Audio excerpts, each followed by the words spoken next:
Talk it like Luz D. Was geht, was geht? Hola, muy buenos was días, geht? chicos. Wir sind wieder back in business. Yes, baby. Fortsetzung von der Street Parade, chicos. What's poppin'? Luz D is back. Von Alle Bogotá, Hand auf. Medellín, Mit Cartagena, Stimmen. in Oh, Thurgau. yeah. Ey. Voll aufgedreht und es geht wieder Yes, los. baby. Yes, baby. Wir sind back in Intro. business. Verstärkung in the house. Swiss. Yes, baby. Aha. Yeah. What's poppin', people? Grüezi. Was Hey. geht? Grüezi miteinander. Schön, dass ihr alle wieder dabei sind und mit uns danke Energie fürs, verteilen, Mann. Böse. Schalten, zuhören, zuschauen, was auch immer wir jetzt gerade machen sind. Welcome. Und wie ihr das schon lange kennt, wir haben natürlich über anders dabei. Weil Absolut. ich kann verstehen, mein Gesicht und der junge Mann, das catcht euch nicht so. Darum haben wir heute eine Dame da. Genau. Eine Dame haben wir da, die wild ist. Ladies and Gentlemen. Vanessa Meyer is in the house. Hello. Welcome. Thank you. Grüezi. Hoi. Hi, nehmen wir euch das eigentlich einmal so vor, miteinander so das Intro zu machen, oder ist das voll Nein, das ist spontan? Das ist schon Immer intens. gemixt. Das ist immer gefreestylt. Ey, weißt du, das ist eigentlich auch so. Jeder Intro ist anders. Das ist Ja, auch was sehr fix. Besonderes an Luz D. Danke, das haben wir erst jetzt gemerkt. Ja, voll nach 30 Episoden. Das ist auch sehr besonders. Da merkst du, das journalistische Auge von dir hat das gerade erkannt. Genau. Absolut. Bravo. Die Dame, wie geht's dir? Wie Hey, geht's? danke, merci vielmals, dass ich da sein. Voll cool, Ja, freue schön, mich sehr. Schön bist du da. Schön bist du da. Als ich gesehen habe, was für Gäste Yes. ihr einmal sonst so in eurem Podcast habt, habe ich so gedacht, was mache eigentlich ich da? Ich kann weder rappen noch singen, noch kann ich irgendetwas, aber hey, ich bin jetzt trotzdem da. Super. Nein. Wir haben es ja gerade vorher schon gesagt. Du hast schon gesagt, eben, Manuela, der Arber und so, die da waren. Ich habe gesagt, die kommen ja nur, wenn du einmal da bist. So, das ist der Flex, den man hat, all dort als Gesicht von Tele Zürich. So, das, Ja.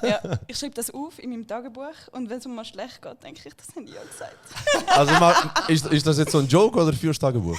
Das ist ein Joke. Oh, es Ja, wäre natürlich nice gewesen. Ja, tut mir leid. Vielleicht kann ich heute anfangen. Ja, das wäre mein ist schon erster sehr Eintrag. gut. Ich mache das auch nicht, aber das wäre sicher etwas. Können wir noch schnell über den Flex da reden? Also ich Absolut. habe gedacht, das ist ein Witz mit dem Thron da.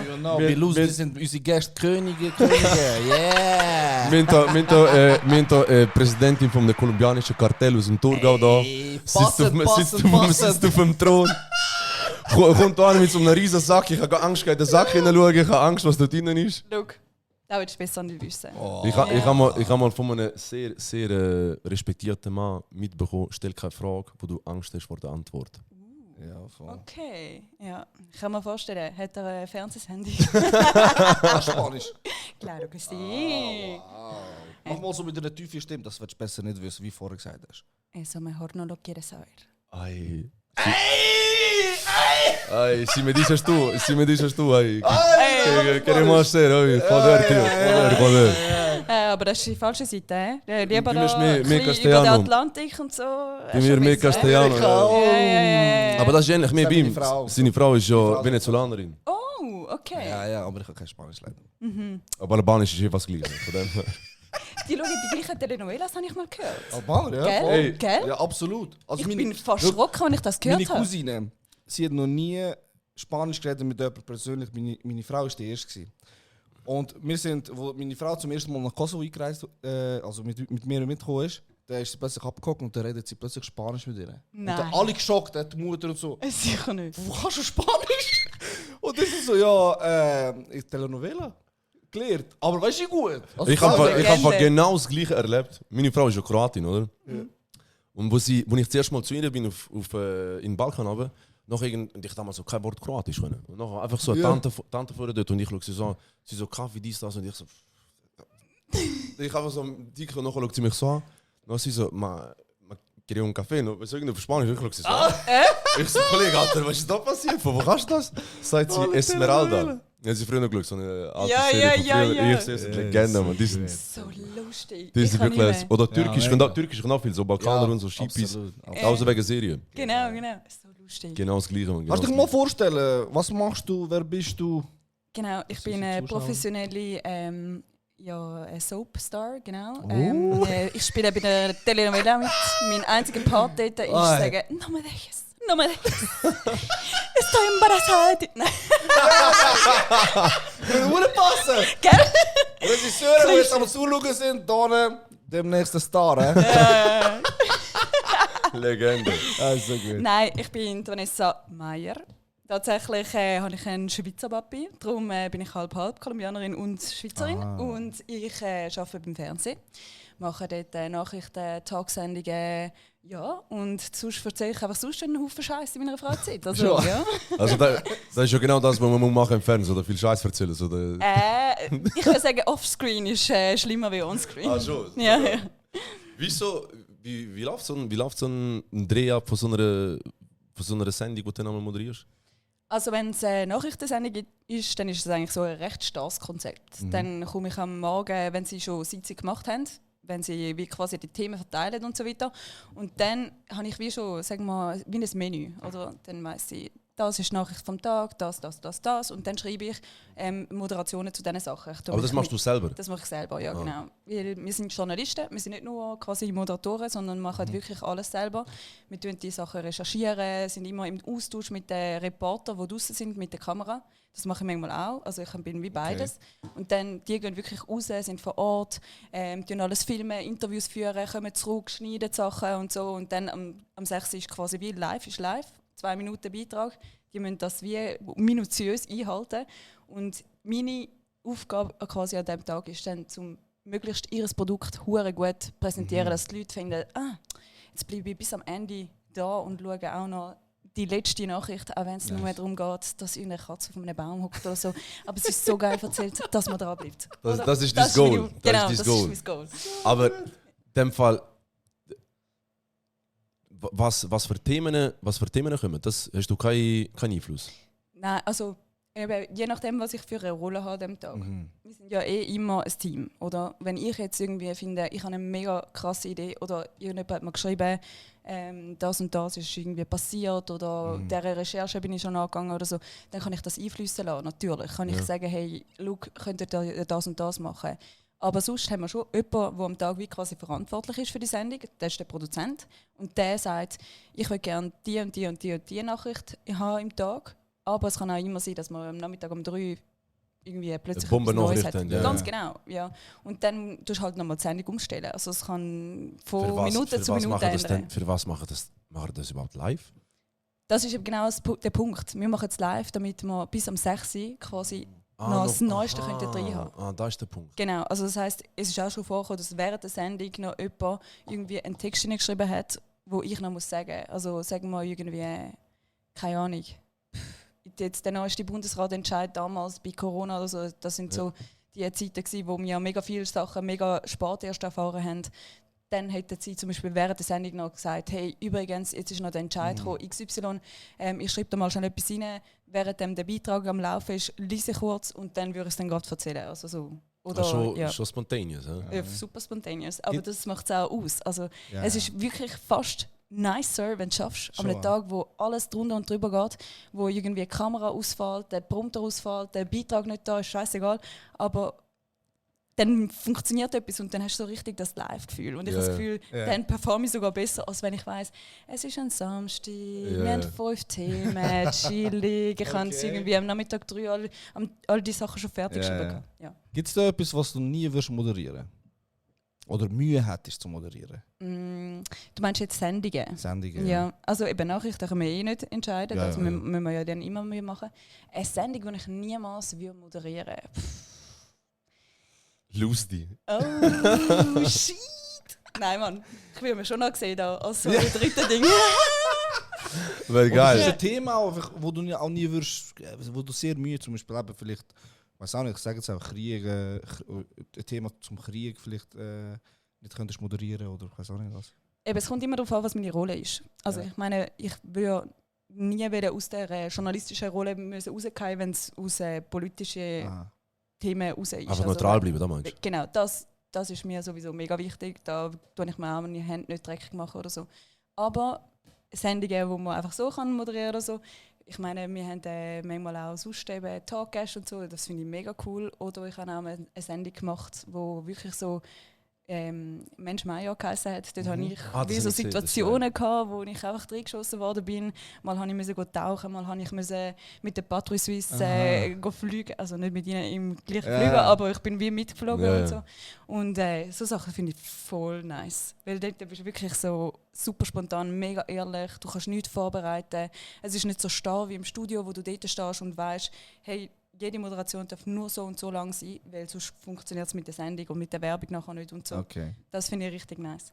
Aber so ein bisschen, was ich vielleicht noch nicht mich würde sehen, ist so, ich liebe Trash-TV zum Schauen, ich will es nie wieder machen. Ja, einfach so, ich finde es geil, so, wenn ich den Kopf lüften, zurücklehnen, nice, Sachen noch so. Oh, also du redest so, wenn du meinst jetzt so Trash-TV selber dabei sein, aber das Moderieren wäre okay? Ausser ich hätte so die Rolle wie Sophia Tomala.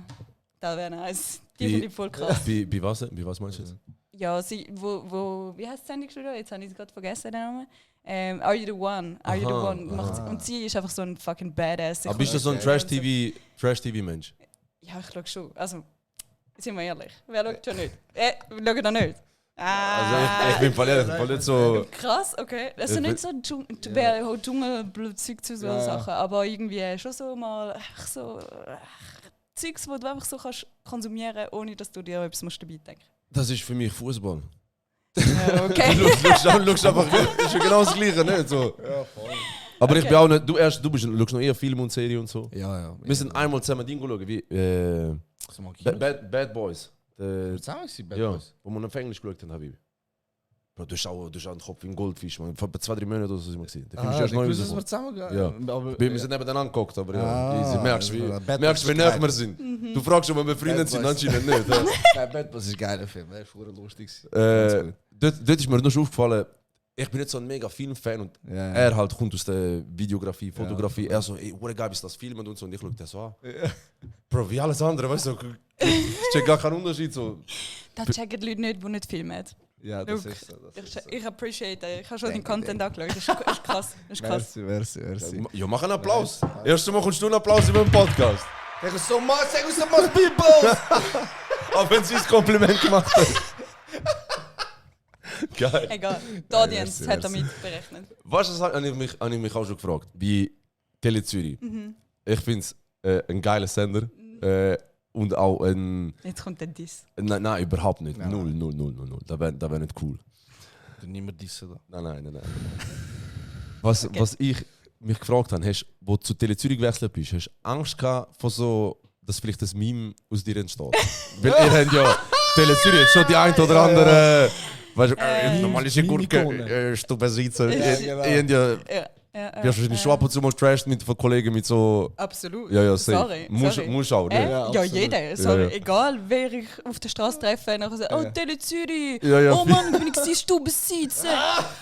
Aber unter uns, also ich meine, das ist ja bei uns eine Meisterschaft, oder? Wir tun ja versuchen, wer kann das am besten imitieren, oder? Wir haben immer so,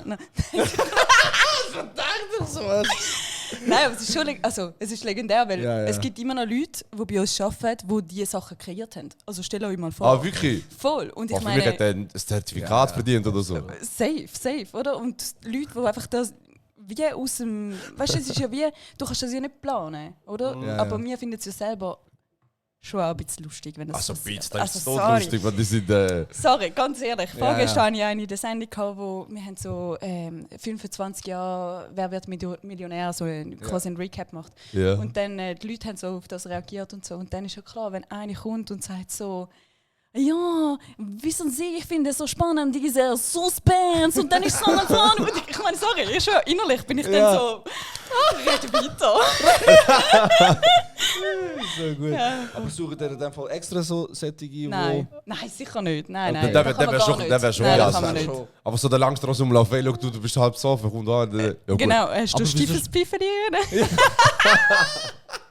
Gut, das sind an den Dings, der Street Parade. Ja. Das ist auch Content für so Sachen. Genau, du das, meinst schon prädestiniert. Ja, aber dort passieren, glaube ich, gar nicht die lustigsten Sachen. Also ich glaube, es ist schon echt wirklich dann, wenn so die Leute am Abend unterwegs sind und irgendwie, ja, oder halt einfach wirklich etwas, was völlig unvorhersehbar ist. Wenn die Leute einfach so aus Natur einfach lustig sind. Ja, Sorry. Weißt du, Der dein Fuchs, der Favorite? Typ ist wahrscheinlich nicht, also er ist einfach ein lustiger Sieg, Genau, oder? genau. Letztes Jahr haben wir auch einen gehabt, irgendwie, wo der, wir haben einen Beitrag gemacht darüber, dass an einer Haltestelle in Zürich die ganze Zeit so Vögel runtergekackt hat.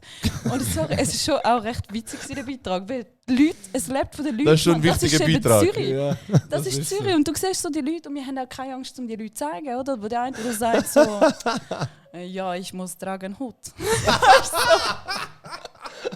Was willst du machen? Oh, Legende. Ja. Weißt du, ist das so dein Favorite? Wie nennt man die so? Cakes oder Takes, ja. die also Favorite Takes, so wo der. Für mich der beste Fall ist schon, oder wenn ich an Tele Zürich denke, ist für mich eines der Bullenschlag. Der kleine Bub, Ja, der der wenn Bullenschlag. Der ist mittlerweile sicher auch schon. Ja, der müsste wir einen Podcast holen. Ja, weißt du, Der müsste eine Ausfindung machen. du kleiner Bub, der Flaschen, wie jede Bombeflasche rein tun, würdest du rein tun, würde ich sagen. Also ich will einfach Bullenschlag. Ja, meld dich, wenn du das siehst. Wir holen dich hier im Podcast. Oh mein Gott. Der wäre G, der wäre Das G. ist Dann darfst du lustig. auf dem Stuhl hocken wie Ja. Vanessa. Auf dem Absolut. Mittlerweile ist das sicher etwa 20, ja? Ja, älter. was Der ist wahrscheinlich Also der ist älter damals wie schon wir. 8. Nein. Ich muss sagen, der ist damals schon etwa 8 Safe. gewesen. Und da ist etwa. Ich bin 20. Ah. Nein. Ich hab gemeint 15, krass. Wenn du älter denkst, nein. Legende. das Aber ist so selber Angst gehabt, dass du so auf dem Land bist, hast du das schon gehabt? Oder? Ja, nein, also ich glaube, ich habe auch einen gesunden Selbsthumor, wenn Ja, das ja, jetzt ja. würde Ja, passieren gut, so oder schätze so. ich Ich das schon, glaube ja. dann, ja, nein. Und eben, ich meine, wir sind ja gar nicht in so einer Situation, dass wir ja dann so etwas sagen. Also ich Ja. meine, das Gut, ich Ziel könnte ist es schon- einfach nicht Nein, zeigen. sie haben die Macht ja. und sie können es rausschneiden. Ja, stimmt, ja. Lol. Ja, oder weißt, aber ich meine, klar, oder? Wenn jetzt irgendwie während einer Live-Sendung etwas passiert, etwas in die Hose Ja, geht, ja. du kannst nichts machen. In der Live- Also ich in der meine, Live-Sendung sicher. live ist live und ganz ehrlich, es sind schon 100'000 Sachen passiert, oder? Ich habe ja schon sehr oft ja solche Szenen aufgenommen. Eben so mit dem Stubensitz. Und hat sich dann mal jemand reklamiert oder hat er mal sich gemeldet und gesagt, hey, könnt ihr das rausnehmen? Hey, das ist doch etwa schon so 15 Jahre her. I don't fucking know. Nein, aber klar, also es gibt schon immer wieder, also die Leute, ehrlich gesagt, die mitmachen, die schämen sich eigentlich nicht für Ah, das. ja, also die finden das ja, also die sind ja Die so, wie machen sie es ja mit, sind. ja. Sie machen Ja, das ja. ja nicht irgendwie extra oder so. Aber klar, also es gibt sicher Leute, die irgendwie sich sonst über das aufregen oder so. Und es gibt Ja, immer safe. Leute, die irgendwie mehr schreiben oder so. Ah, okay. Oder, und eine der häufigsten Fragen ist tatsächlich, hey, tun die Leute gezielt danach auswählen, dass sie nicht gut Deutsch können? Nein. Aber was wir eben können, wir haben wirklich nicht Angst davor, um einfach die Realität zu zeigen, weißt? Ja. Wir schauen nicht, oh, wie gut kann die Person Deutsch, weißt, damit es möglichst irgendwie ja, eloquent überkommt, das Programm. Ja. Nein, Mann, wir sind in Zürich, sorry. Ja, Zürich ja. hat so einen grossen Ausländeranteil und sogar Absolut. die Schweizer reden das so. Also kommt Ja. doch auch nicht drauf an, oder? Ich finde vor allem auch Legende. Weißt du, manchmal ist ja das Phänomen, wenn du mit irgendjemandem redest, der nicht so gut Deutsch kann. Dann plötzlich fängst du an, Genau. selber schlecht Deutsch zu reden. Weißt du, so, Ja, ja. sie müssen hier hinten gehen, Ja, weißt du, ja, und probier so absolut. leer bringen. Und ich finde geil, das machen wir einfach nicht. Weil Nein. ich bin voll straight. Weißt du, du redest, wie du selber redest, und nachher der andere bringt Genau. aber seine eigene Szene drin. Und eigentlich finde ich eben das noch eine gute Plattform, weil man zeigt, in meiner Meinung nach, in den Medien manchmal zu wenig Diversity. Also, weißt, Ja. und wir zeigen, Obwohl egal, das ja alles immer so groß geschrieben ist, weißt du, Diversity, das ist ja so Ja. ein riesiges Thema. also es ist mehr, ich meine, das ist nicht bewusst, dass man es nicht macht, aber wir zeigen wie halt auch, wir haben wie nicht Angst davor, dass eine vielleicht nicht so gut Deutsch kann oder so.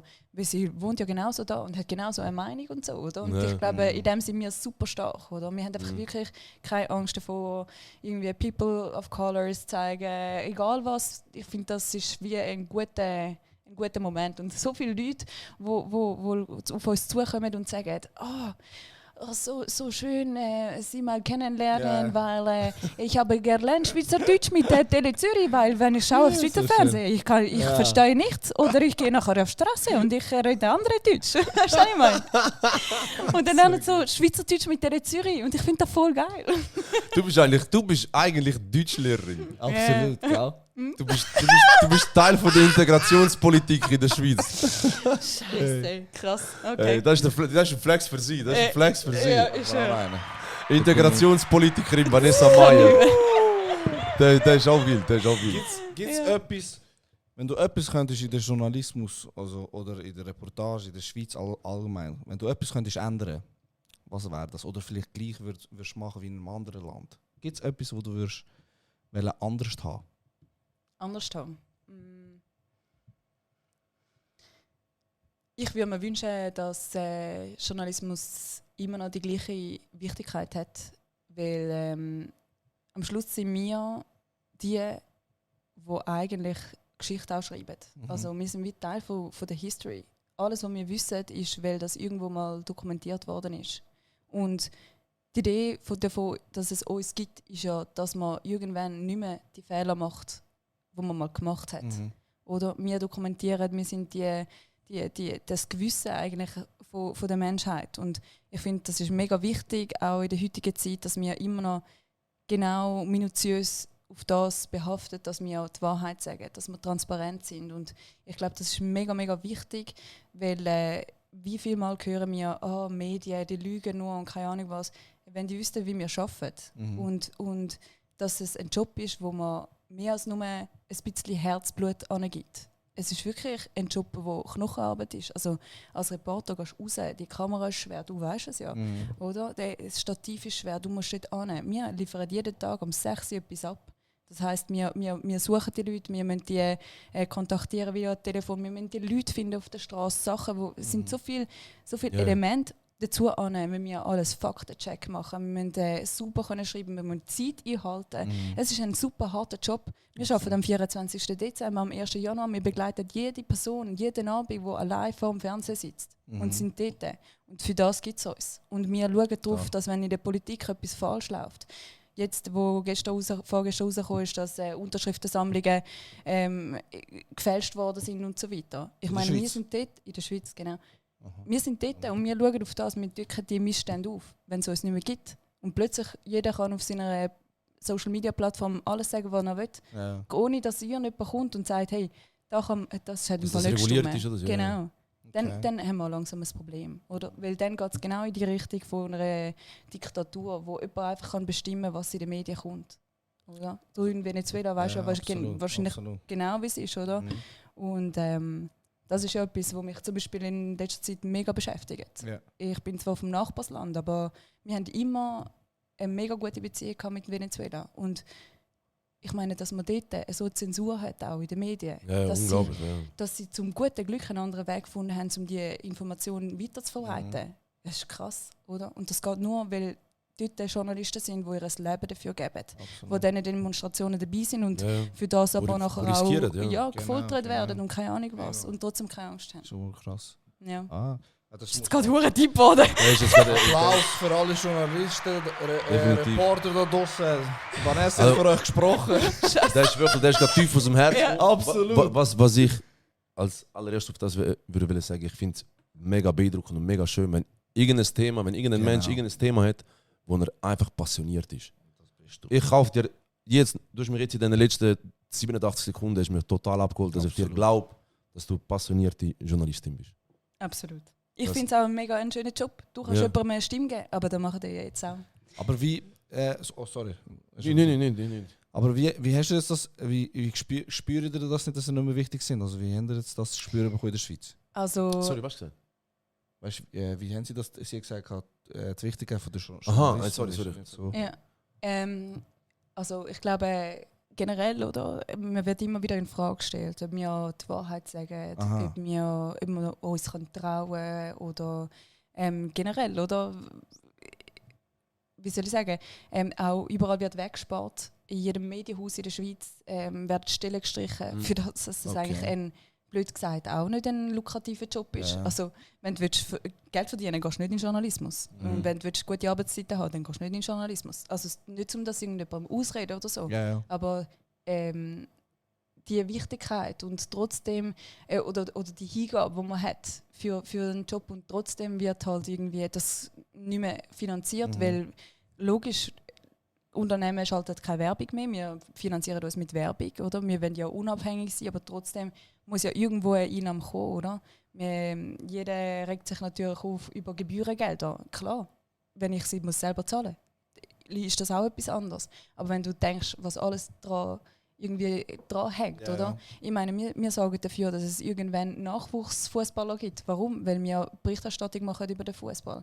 Warum ist Fußball so wichtig? Nur weil das Medium drauf schaut, oder? Sonst könnte man sagen, Unihockey ist eine von diesen Sportarten, die mega kommt. Wieso? Weil sie auch Wichtigkeit bekommt, weil sie plötzlich auch in den Nachrichten irgendwie über ihre Siege und so weiter reden. Ja. Und gleich ist es eigentlich voll widersprüchlich, dass dann man nicht mehr bereit ist, zum anzuhocken und zu sagen, hey, wir investieren da Geld investieren. Weil das sind Leute, die für das arbeiten und eben absolut. keine goldige Nase haben. Der Journalismus früher war eine Goldgrube. Das haben wir alle nicht erlebt, oder? Zu Zeiten, wo man einfach gegangen ist und gesagt hat, egal was es kostet, Hauptsache man hat einen Radioton von Ägypten, wo dort eine Bombe abgegangen ist. Ein Radioton auf Englisch, wo vielleicht die Zuhörer gar nicht unbedingt verstanden haben. Jetzt, wir würden doch nie mehr anreisen, oder? Mit Social Media und allem Möglichen. Ja, absolut. Hat man jetzt bist du noch ein bisschen näher bei einem Fernsehsender dabei, hat man da, oder bei einem Nachrichtensender, hat man Angst vor Influencern? Also, oder nicht von der Größe von Social Media, weißt, dass die selber Infos können verbreiten können? Weil ich meine, das Medium, Ja, ich weiß, was du meinst. das Medium an sich, Fernsehen, wird immer kleiner. Ich meine, ist Existenzängste in dem Sinn? Existenzängste nicht, weil ich denke, halt, wenn es irgendwann nicht mehr klappen sollte, oder ich meine, ich habe 7000 Sachen und Ideen und Interessen. Ja. Eigentlich möchte ich ja innerlich immer noch ein Soapstar werden. Nein. Da kannst du den Flex nicht bringen. Ja, Bringst du nicht den Flex? Nein. Bringst du nicht, darf man das nicht sagen? Ja, du darfst es schon sagen. Ja, dann bringen du, komm, sagen, den musst du jetzt schon sagen. Vor der Sendung. Weil vorher ist sie so. Ja, genau. Sie ist vorher so Sie rein. ist Ich aufgestanden, schaue das erste Mal in die Kamera jetzt. Sie läuft so rein. Ey, meine Cousine folgt mir. Das stimmt nicht. Du hast gesagt, ich sehe aus wie eine aus einem Film, aus einer Serie. Und dann habe ich gesagt, welche Serie? Modern Family. Und nachher du so, ich habe nicht die gemeint. Ich so, ich habe gemeint Sofia Vergara. Nachher also, wieso? Ja, stimmt, etwas hast du schon. Und ich so, ja, ist meine Cousine. Das ist ihr Flex. Sie ist Cousine von der Sofia Vergara. Schaut ihr auf Instagram, Absolut. sie folgt ihr. Ja. Das hat sie. Das ist jetzt der Flex. Jetzt fühle ich mich etwas so. Das ist Journalismus. Wir haben Wahrheit. Ja, stimmt. Wir haben Transparenz. Bild. Transparenz, stark. Okay, das schreibe ich heute Abend auch noch in mein Tagebuch. Ich habe mich mega fest geschämt. Geil. Denkst du, stirbt das aus? Journalismus. Nein, Journalismus nicht. Denk. Was? Ich glaube auch nicht. Live-Fernsehen, Fernsehen schauen, ich weiß allgemein so. Zum Beispiel ich mittlerweile schaue es. Ja, Kein Fernsehen außer Tele Zürich. Außer Tele Zürich. ja, ab heute Abend, gell? Außer und Geil. was du moderierst. Ja, genau. Schau, das ist ja ein Thema, das uns die letzten 10 Jahre schon immer mega begleitet hat. Ja. Also ich glaube, seit ich beim Fernsehen arbeite, sagt man, Fernsehen stirbt aus. Und irgendwie, es passiert trotzdem nicht. Und wir haben immer noch Zahlen, also ich meine, gerade Schon, während der Pandemie, um euch einen Einblick zu geben, haben irgendwie fast 500.000 Leute haben 6 Sendung geschaut. Ah, also was? ich meine, 500.000 Leute haben Tele Zürich geschaut. Ich weiß nicht. Das ist etwas gleich wie unsere Lose-Zahlen. So. Ja, Ist same, ungefähr- ist same. ungefähr- Komm fast hin. Genau, ja. Same. Ja, Nein, darum, ja. ihr werdet einfach die nächste Informationsquelle. Nein. Krass, halbe Million. Mann. Das ist krass, Nein. jeder 16. Mega, Schweizer. mega. Mann, krass. Nein, eben. Und ich meine, trotzdem haben sie wie eine Studie gemacht, damals wo Watson, so ein Newsportal online gegangen ist, hat man überlegt, oder wie launcht man das gut? Und Aha. sie haben herausgefunden, sie haben es so gemacht, die Bekanntheit haben sie gesteigert, indem sie nur plakatiert haben, also wirklich so fixe Plakate und Fernsehwerbung. Und das ist durch die Decke. Schon. Also, Also halt voll gegen antizyklisch. Das ist ja, früher ist das so gewesen, genau, dass man und so es Werbung funktioniert gemacht eben trotzdem, weil du halt mega viele Leute erreichst. Oder deine Werbung wird von mega vielen Leuten angeschaut. Und heutzutage, oder gerade so TikTok, Instagram, du bist so in deiner Nische rein, du swipest es weg, weil wenn du Fernsehen schaust, zappst du vielleicht schon weg die Werbung, aber vielleicht bevor etwas anfängt, wenn du das Programm anschaust, nimmst du wie in Kauf, dass du die 15 Sekunden Werbung anschaust. Darum, das bleibt viel Medien hängen. Und trotzdem, klar, wir haben nicht Angst, um das jetzt noch zu sagen, wo du gefragt hast, wegen der Influencer. Aber es ist einfach schon, bei uns wird das reguliert. In der Schweiz gibt es einen Presserat. Wenn du nicht einverstanden bist mit der Berichterstattung zu etwas, kannst du dich direkt beim Medium melden. Dann gibt es einen Ombudsmann, der über das redet, wo das einschätzt. Und eben am Schluss dann auch sogar einen Presserat. Was gibt es da für Stellen quasi im Instagram oder so, wenn einer kommt und seine Weisheiten verbreitet, wenn man das so darf sagen. Ich kann auch sagen, der Becher ist voll rot. Ja, und ich kann das felsenfest behaupten und kann dir irgendwie eine Theorie sagen, bis du mir glaubst, dass oder? Ja. Und dort wird niemand reguliert, oder? Du kannst niemand anzeigen, blöd gesagt, oder? Er tut dir niemandem weh, aber wenn er plötzlich anfängt, eine riesige Anhängerschaft zu haben. Und wir werden ja überwacht, oder? Also, hast du dann schon mal etwas erzählen? Also, weißt du, das war irgendwie ein Thema, das nicht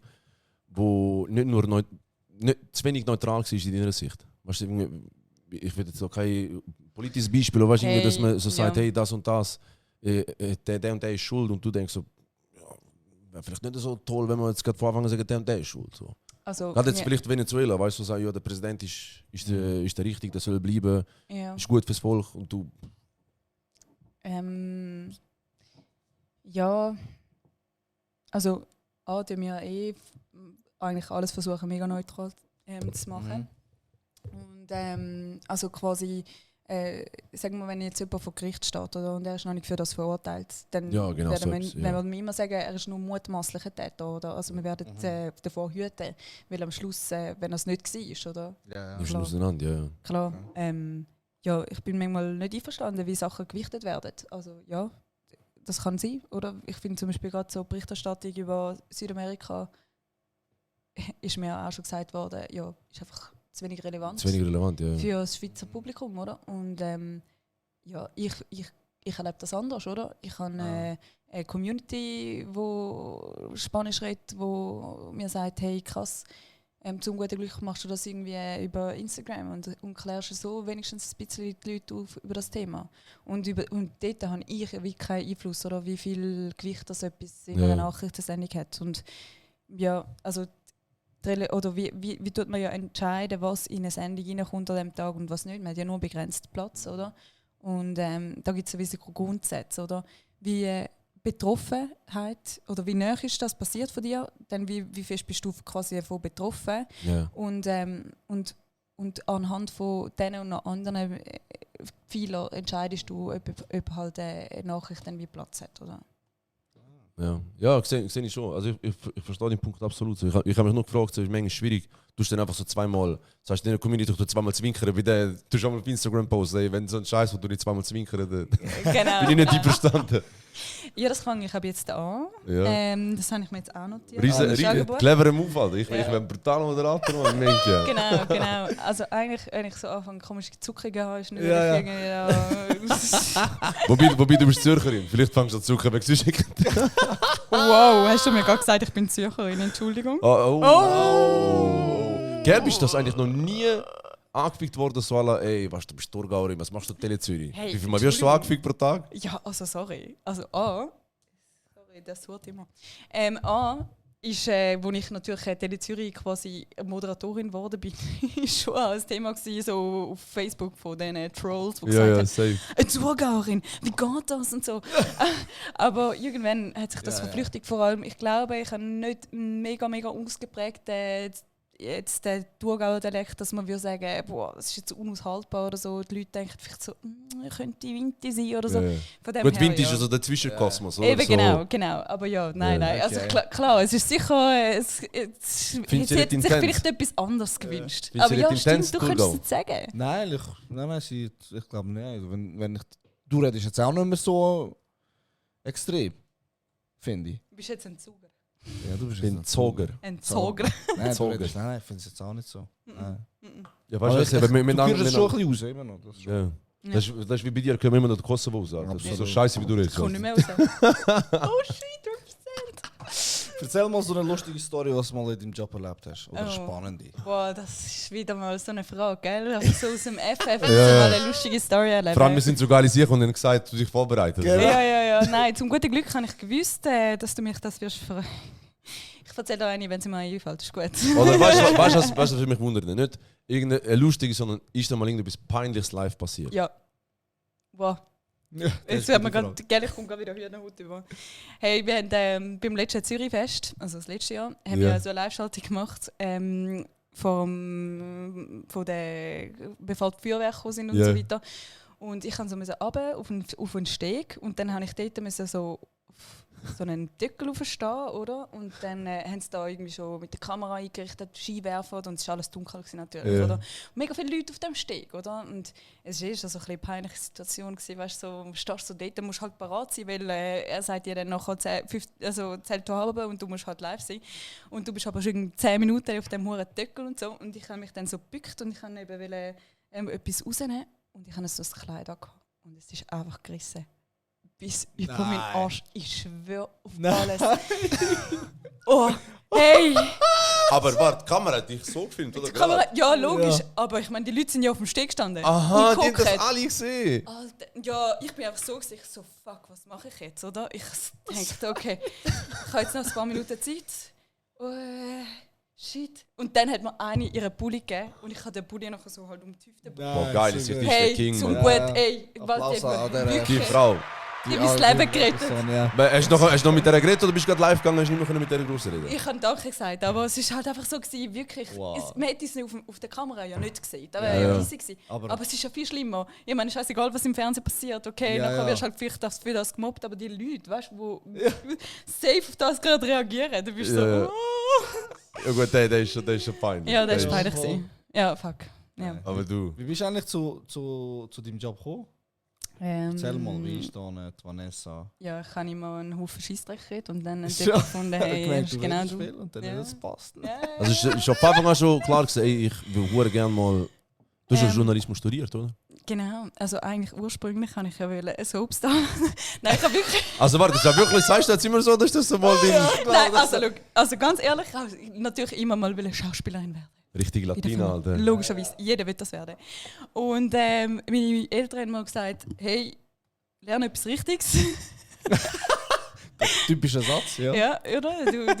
Ihr wisst, wie das läuft, oder? Genau. Und dann haben sie gesagt, ja, du kannst alles machen, was du willst. Wir geben dir alle Mittel von der Zukunft. Meine Eltern haben voll fest für das geschafft und haben uns wirklich alle Träume erfüllen, was ich mega dankbar bin.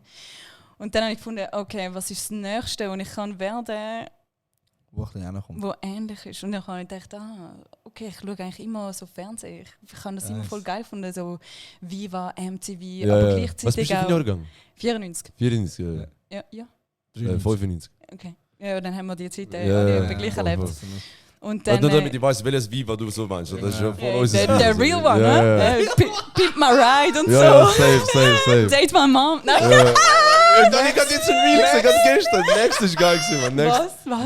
Next. Oh mein Next Gott, ist Killer. Next. Fix. Ja. Sorry, mit dich machst Oder der mit der Lügendetektor. Ja, genau. So lustig. Date my mom ist schon der Beste. Date my mom, sorry. Tequila. Oh, date my daughter. Ja, und ihr sagt, ihr schaut nicht Trash-TV, ja? Ja, was, ihr habt ja noch einen Garten. Entschuldigung, sorry, mal kurz. Kollege, das ist sie. Hey, nein.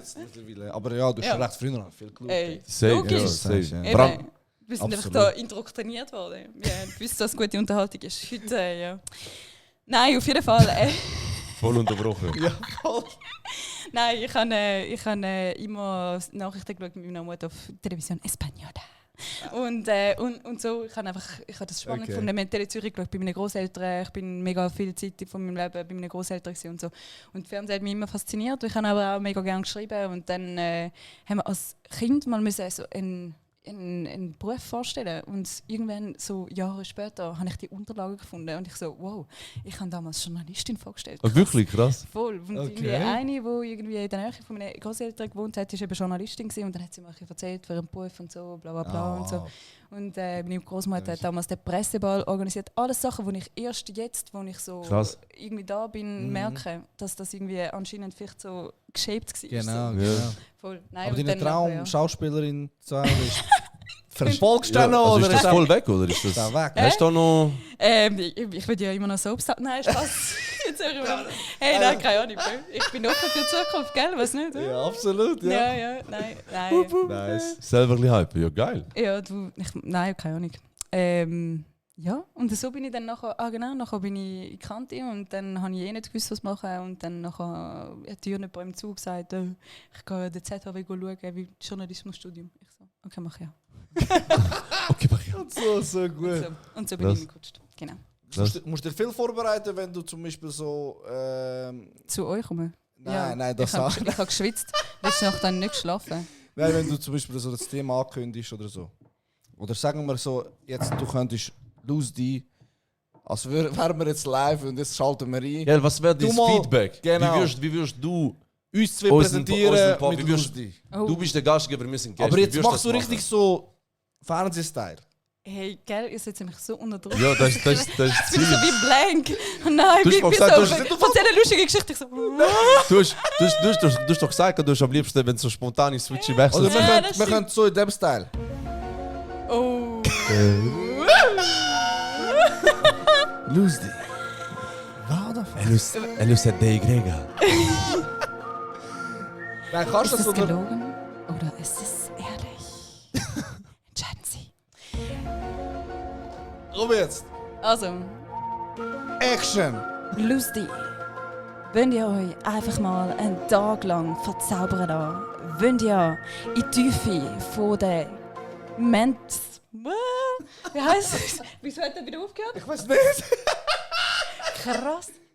Aber stark. Also, machen wir es nochmal. Machen wir es nochmal. Also, Was nochmal? Also. Wir können das schneiden. 1, 2.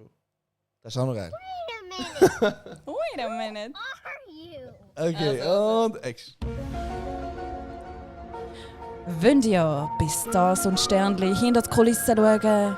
Wollt ihr wissen, was sie bewegt und wie sie zu diesem Beruf gekommen sind? Schaut lustig, glaubt ihnen aber nichts. Hey, brutal!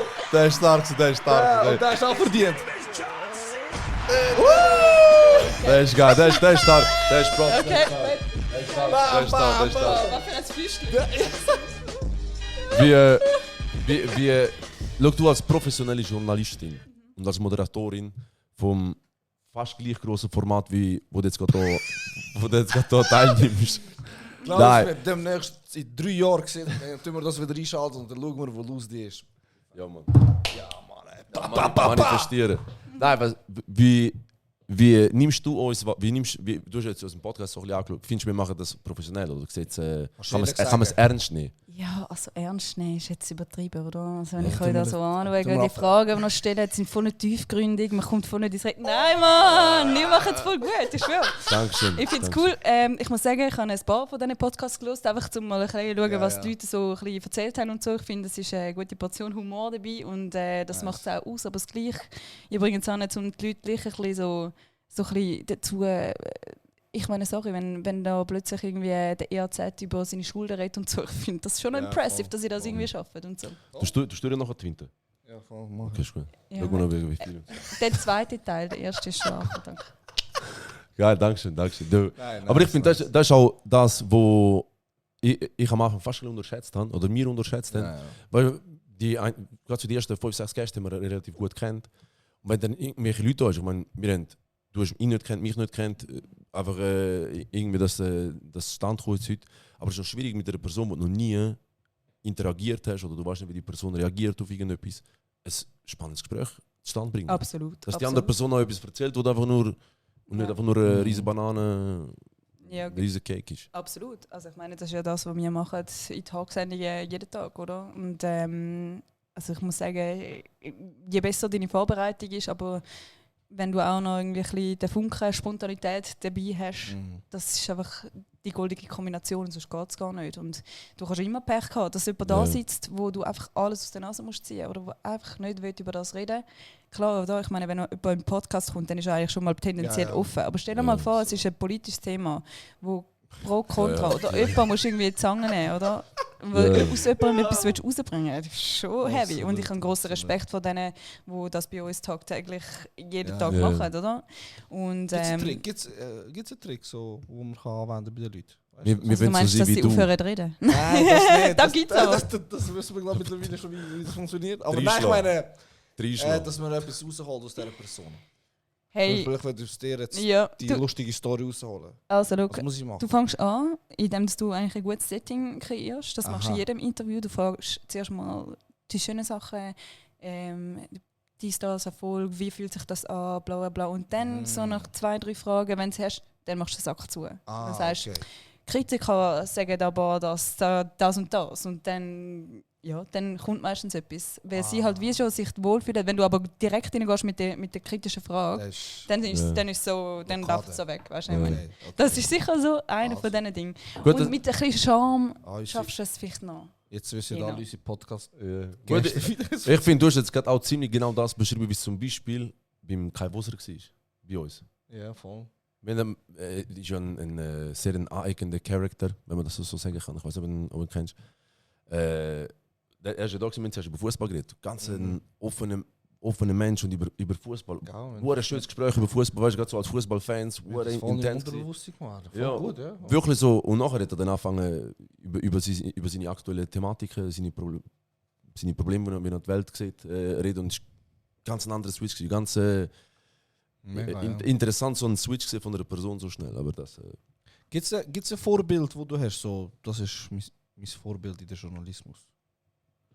Ich glaube nicht. Ich Nicht? glaube, ich nehme von allen ein bisschen etwas mit. Gibt es so Stars? Weißt du, so, boah, der ist der, wo immer die Stars oder keine Ahnung was filmt oder ich weiß auch nicht, keine Ahnung, Ja. so.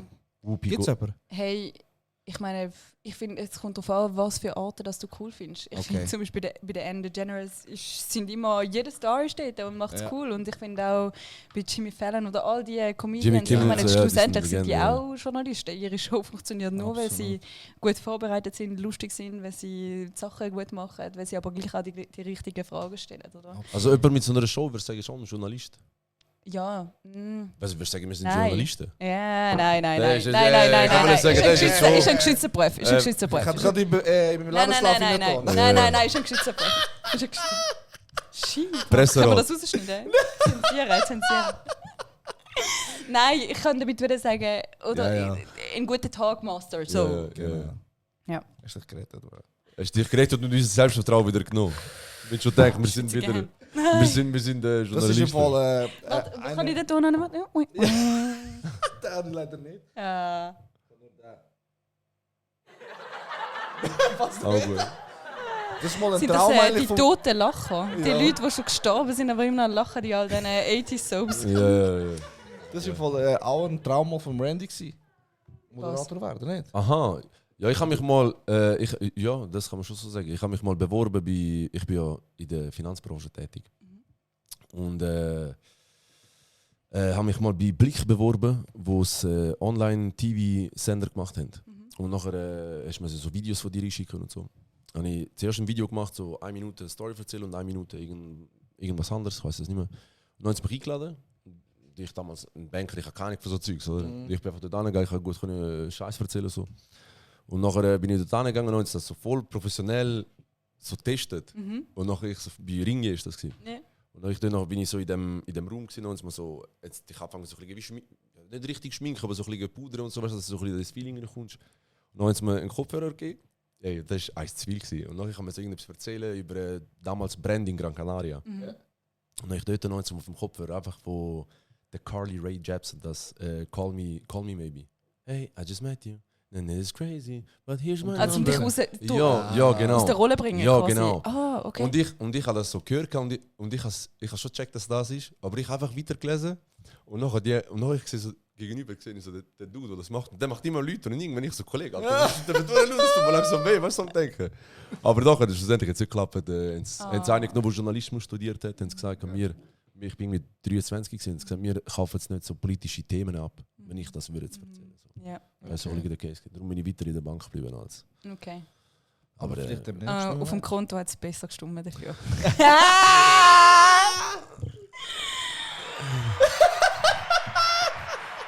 Hey, heute ist brutal mit dem Licht. Gut, mit dem Licht eingestellt. Brutal. Ja. Aber du hast deinen Dream chased. Das ist ein Riesenflex. Das kann man schon so sagen. Aber du hast ja eigentlich auch so einen ähnlichen Job. Ich meine, du tust einfach auch die Leute richtig in ein gutes Licht drücken. Darum ist es so eingestellt. Ja. Das ist Ich tue es kontrollieren, ich gebe dann Feedback aufs Licht. kannst du auch sagen. Gib mal das Feedback auf Settings Settings. und... Sie hat gesagt, das ist wirklich schön. Da. ja, voll, ne? Nein, Das ist brutal. wirklich gut Selber gemacht. alles, selber Ohne unsere Frauen. Das Oh, hat mich noch mehr impressed. Ohne. selber einkaufen. Ja. Ja, Voll. okay. Warte, ich muss so schnell dort...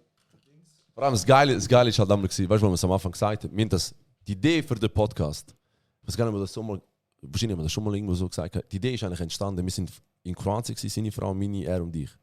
Beim Haus von meiner Frau in Kroatien. Sind wir dort gewesen, noch beim Heimfahren, meine Frau ist noch geblieben und wir drei sind heimgefahren. Nach beim Fahren, seine Frau am Schlafen hin und wir dort am Fahren, am Reden, irgendeinen Scheiß, 8 Stunden, was machst du? Nicht irgendeinen Scheiß, oder? Dann haben wir dort noch so, ja, Podcast und ich so, ich habe mal überlegt, einen machen, schauen wir uns so an. Bam. Dort haben wir uns entschieden. Und dann kurze 17 Monate später haben wir es dann schon beigebracht. Ja, 17 Minuten später ist besser als nie, Mann. Besser als nie, ja. Besser als nie. Das ist eben das, was ich dir gesagt habe, dass wir am Anfang so ein bisschen länger hatten. Das ist schon recht aufwendig. Ja, es ist schon eine Zeitaufwendig. Man. Ja. Also seit wir das machen, habe ich von euch viel mehr Respekt. Oder auch von dir, weißt du, was du machst. Es ist so Wir zeitaufwendig. haben vorher keinen Respekt gehabt. Na, vorher nicht, nein. Oh. Aber Action! Okay, warte, sind wir jetzt zurück. Ja. Ja, wait. Wo sind wir? Wir sind, dass du die Leute Ah, ins richtige ja, Licht... genau. Ich mache das auch schon mittlerweile jetzt 10 Jahre. Hey, wie die Zeit vergeht. wild. Nach 30 geht die Zeit noch schneller. Scheint. Wir sind noch nicht 30, junger Mann. Ich Ah, bin ja. 30. Ja, Ah, du bist schon Geburtstag. Ah, stimmt, du bist 94. Stimmt, ja. Ja, Welcome. danke für nichts. Danke für nichts. Es, Ich kann nicht glauben, dass ich Heutige hingeschlagen habe auf 30 das. Das ist wie Nein. früher, wo wir 20 geworden sind.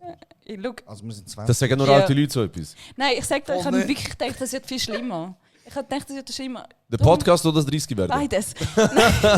Nein, das 30 werden. Ich habe wirklich gedacht, boah, letztes Jahr eine Krise des Lebens gehabt, Mann. Ich habe mir sogar ein Velo gekauft. Und ich Fast Marathon, oder was? nein, das Ah, eben. okay. Entweder ein Marathon rennen oder Velofahren. Ich habe mich jetzt für Velofahren entschieden. Aber nein, es ist wirklich in dem Moment, habe ich so gedacht, oh nein, weißt du, 30, Ja. was erwartet so quasi die Gesellschaft von dir mit 30? Wie hast du dir das Leben vorgestellt mit 30? Ich habe gedacht, Absolut. ich habe Ist vielleicht plötzlich ein Kind, 30 Familie, unterwegs, und jetzt bin ich so, ich weiß nicht mal. Jetzt fahrst du Velo. Ja, ich habe Velo. Bist nice. Und ich denke so, gut, ich bin froh, wenn ich noch nicht muss, mich um etwas anderes kümmern, weil nur schon meine eigenen Pflanzen sind irgendwie immer am Abserbeln. Also von dem her, ja. Aber findet ihr nicht, dass die jüngere Generation jetzt, sagen wir 10 Jahre zurück, die sehen irgendwie viel älter aus, schon mit 20, jetzt, wie die gestern. Ja. Das sagen wir erst 22. Kollege, du siehst aus Wie 30, wie ja. 30. Ja. Aber wir, wo 30 jetzt so, aber die Generation, die sehen alle jünger aus.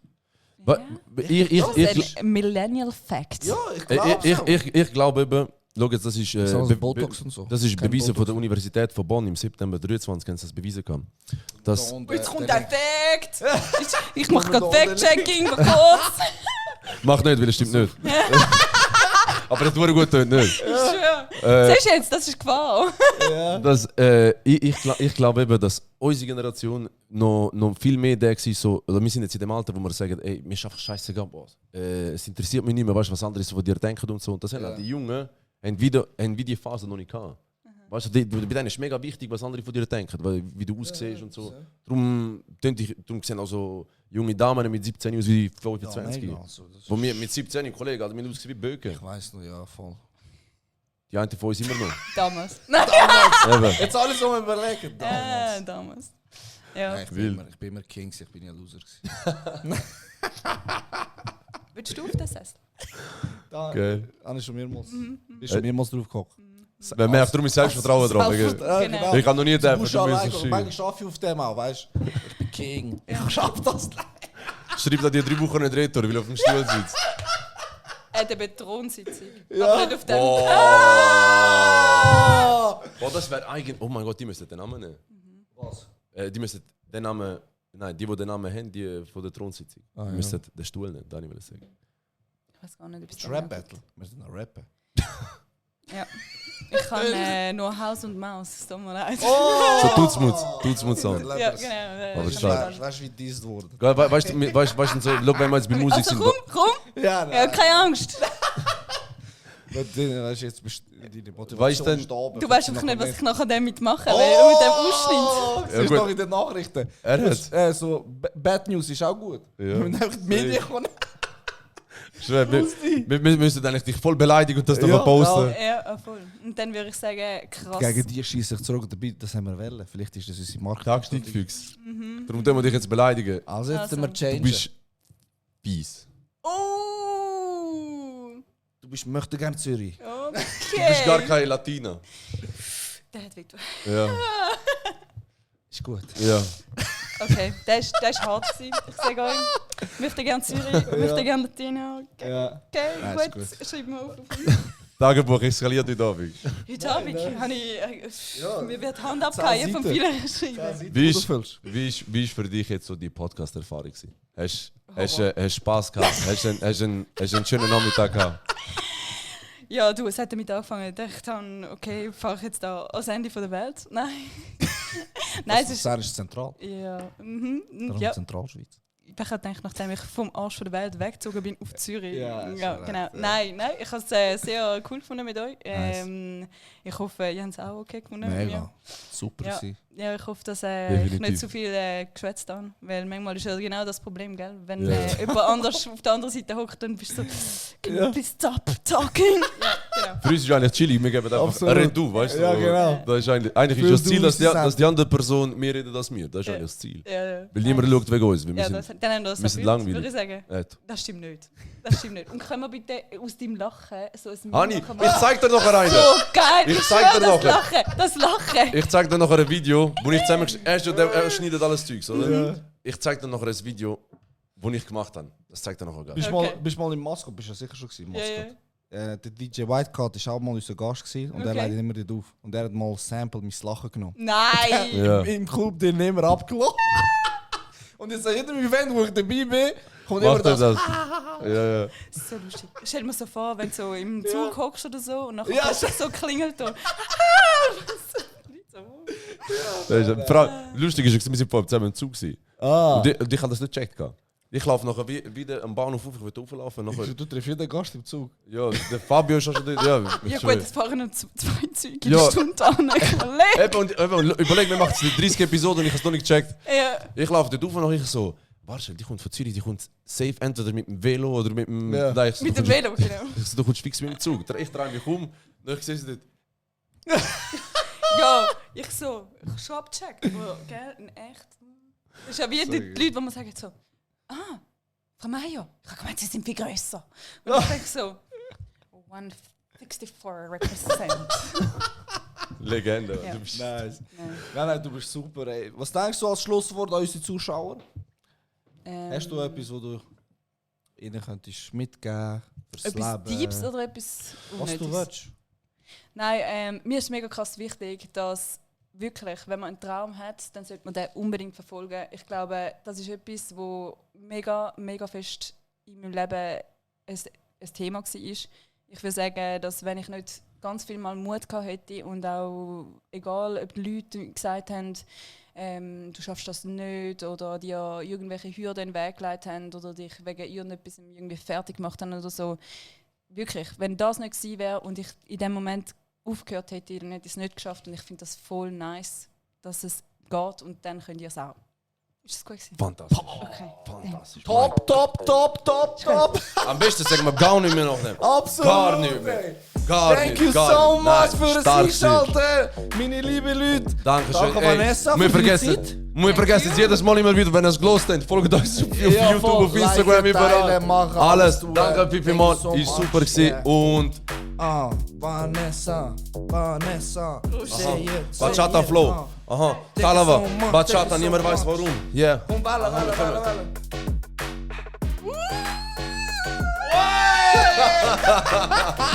Hey, ciao zusammen. Und der Lacher! Das zeige ich dir jetzt gerade. Ich schwöre. Hey, bravo, stark. Talk it like Loose D.